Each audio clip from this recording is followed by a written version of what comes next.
Hey everyone, welcome back to the channel. In today's quick tutorial, I will show you exactly how to write effective titles, tag, description for your Redbubble designs in 2025.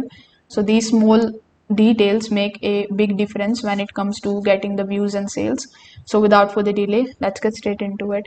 First of all, you need to come on redbubble.com and then log in into your account. Afterwards, click on your profile icon in the top right hand corner, then click on sell your artwork.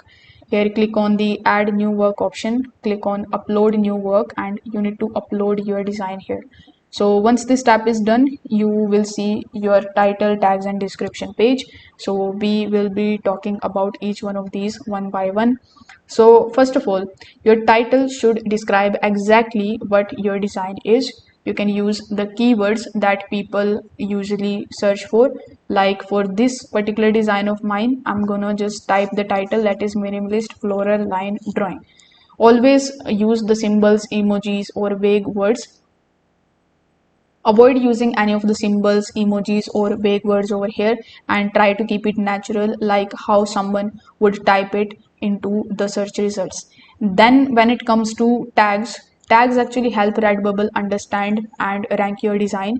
You can just mix board and you can also describe the specific keywords. Like for this particular design of mine, I can add the tags like aesthetic, mushroom design, or if you have any cat sticker, you can just type like black cat sticker, something like this. So you can separate each one of these with the help of commas, and with the tags you need to avoid repeating the same word in different forms. You can use variety instead, and Redbubble may limit the tag visibility if you spam. So you can also seek help from ChatGPT for writing the description and the titles and tags for you. So you can come on ChatGPT and provide the information. When it comes to the description, so you need to mention what the design is and who is it for and where it looks the best. For example, I have a template for the description like this, so you can just use it. You can add it in ChatGPT and you can create other versions of it. So this is how you can write a great title, tag, and description for Redbubble in 2025. If this video helped you out, make sure that you like this video and subscribe to the channel. Thanks for watching.